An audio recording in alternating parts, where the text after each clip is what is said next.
السلام علیکم دوستو، کیسے ہیں آپ لوگ؟ ٹھیک ہیں؟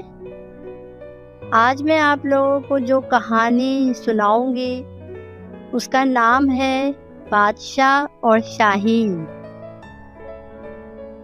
ایک دفعہ کا ذکر ہے، ایک بادشاہ کو کسی نے 2 شاہین کے بچے تحفے میں پیش کیے۔ بادشاہ نے دونوں کو اپنی شاہینوں کی تربیت کرنے والوں کے سپرد کر دیا تاکہ وہ ان دونوں کو تربیت دے کہ وہ شکار پر لے جا سکے۔ 1 مہینے کے بعد وہ ملازم بادشاہ کے پاس حاضر ہوا اور کہا کہ ایک شاہین تو مکمل تربیت یافتہ ہو چکا ہے اور شکار کے لیے بالکل تیار ہے، لیکن دوسرے کے ساتھ پتہ نہیں کیا مسئلہ ہے کہ پہلے دن سے ایک ٹہنی پر بیٹھا ہے اور کوششوں کے باوجود ہلنے کا نام نہیں لے رہا۔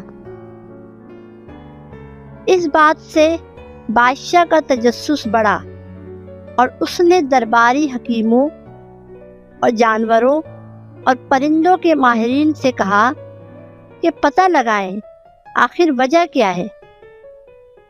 وہ بھی کوشش کر کے دیکھ چکے لیکن کوئی نتیجہ معلوم نہ کر سکے۔ پھر بادشاہ نے پورے ملک میں منادی کروا دی کہ جو کوئی بھی اس شاہین کے بچے کو قابل پرواز بنائے گا، بادشاہ اسے منہ مانگا انعام دے گا۔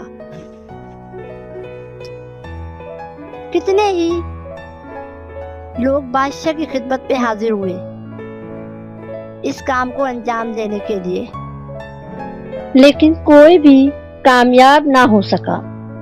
پھر ایک دیہاتی آیا اور اس نے کہا کہ میں اس کام کو انجام دوں گا۔ اگلے دن بادشاہ نے اپنی آنکھوں سے دیکھا کہ جو شاہین پرواز کرنے پر آمادہ ہی نہیں تھا، شاہی باغ میں چاروں طرف اڑ رہا ہے۔ بادشاہ نے فوراً حکم دیا کہ اس شخص کو پیش کیا جائے جس نے یہ کارنامہ سر انجام دیا ہے۔ بادشاہ کے کارندے اس دیہاتی کو لے کر بادشاہ کے پاس آئے کہ یہ کمال اس شخص کا ہے۔ بادشاہ نے اس شخص سے پوچھا، تم آخر کس طرح وہ کام کر گئے جو میرے دربار کے ماہر حکیم اور پرندوں کو سجانے والے نہ کر سکے؟ کیا تمہارے پاس کوئی جادو ہے؟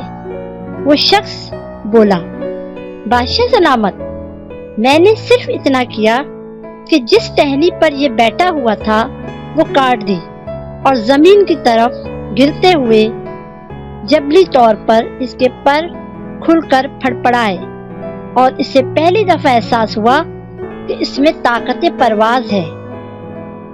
اس کہانی سے ہمیں یہ سبق ملتا ہے کہ ہمیں آزمائش سے ڈرنا نہیں چاہیے بلکہ مقابلہ کرنا چاہیے۔ بعض دفعہ ہمیں اپنی طاقت کا اندازہ کچھ ہونے سے ہوتا ہے۔